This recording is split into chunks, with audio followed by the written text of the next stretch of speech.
আজ দুপুর বেলা এফইউসিআই এর নেতৃত্বে আইন অমান্য আন্দোলনকে কেন্দ্র করে চুচুড়ার ঘড়ির মোড়ে পুলিশের সঙ্গে কিছুক্ষণের খণ্ড যুক্ত বাঁধে, তারপর শান্তিশৃঙ্খলাভাবে আইন অমান্য আন্দোলন পালন করল এসইউসিআই এর কর্মী সমর্থক বৃন্দরা। চুচুড়ার তোলাফটক মোড় থেকে চুচুড়ার ঘড়ির মোড় পর্যন্ত মিছিল করে আইন অমান্য আন্দোলন পালন করে এসইউসিআই এর কর্মী সমর্থক বৃন্দরা মিছিল করে আসার সময় পুলিশের সাথে ধস্তাধস্তি শুরু হয়। ব্যারিকেড ভেঙে ঘড়ির মোড়ে এসে রাস্তার উপরে দাঁড়িয়ে তারা বিক্ষোভ দেখাতে শুরু করে। তাদের মূলত দাবি যে সকল শিক্ষক শিক্ষিকাদের চাকরি বাতিল হয়েছে, তাদের অবিলম্বে চাকরিতে নিয়োগ করতে হবে। ন্যায্যমূল্য দ্রব্যের প্রতিবাদে এই আইন অমান্য আন্দোলন পালন করল এসইউসিআই এর কর্মী সমর্থক বৃন্দরা।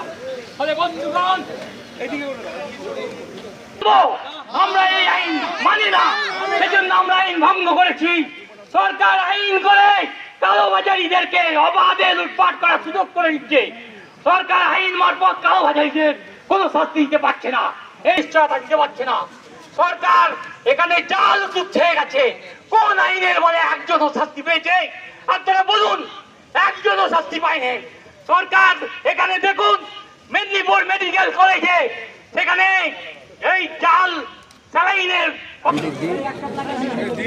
তারপরে জাতীয় শিক্ষানীতি, রাষ্ট্রীয় শিক্ষানীতি, এগুলোর বিরুদ্ধে কলকারখানায় ছাঁটাই, লে-অফ, লকআউট, বেআইনি ঘোষণার দাবিতে বিভেদ সৃষ্টি করে সাধারণ মানুষের ঐক্যকে ভেঙে দিয়ে সাধারণ মানুষের যে ঐক্যবদ্ধ আন্দোলন, সেই আন্দোলনকে কমজোরি করে দেওয়ার যে সমস্ত প্রচেষ্টা, এগুলোর বিরুদ্ধেই আজকে আমাদের আইন অমান্য কর্মসূচি সারা পশ্চিমবঙ্গে বিভিন্ন জেলায় জেলায় সংগঠিত হয়েছে। হুগলি জেলায়ও আমরা সফলভাবে সেই আইন অমান্য সংগঠিত করতে পেরেছি সাধারণ মানুষের সাহায্য নিয়ে।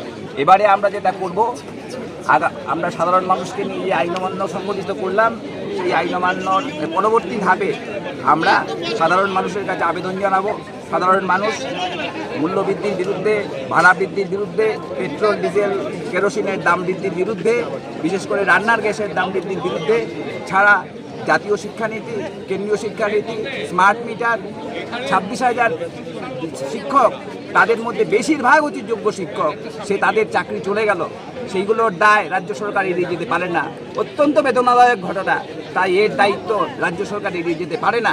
তাই আমরা মনে করি এর বিরুদ্ধে আমরা সারা পশ্চিমবঙ্গ জুড়ে সাধারণ মানুষকে সংগঠিত করব, সাধারণ মানুষকে সচেতন করব, সাধারণ মানুষকে নিয়ে ঐক্যবদ্ধ কমিটি করব এবং আরও বড় আন্দোলনের দিকে আমরা যাব।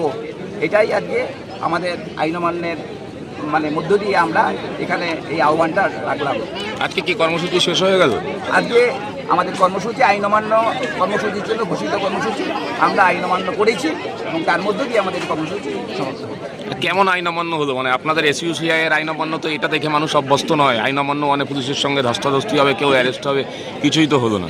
আমরা বিষয়টা এরকম নয়। এসইউসিআই এর আইন অমান্য অত্যন্ত সুশৃঙ্খল, সবসময়ই হয় এভাবেই। আমাদের আইন অমান্য আমরা করতে অভ্যস্ত। আমরা কোনোদিন পুলিশ উশৃঙ্খল আচরণ করতে পারে, কিন্তু আমরা সবসময় সুশৃঙ্খল আচরণ করি, যার ফলে সুশৃঙ্খল আইন অমান্যই হয়েছে। আমরা ব্যারিকেড ভেঙে দিয়েছি, কোনো ব্যারিকেডই আমাদেরকে আটকাতে পারেনি।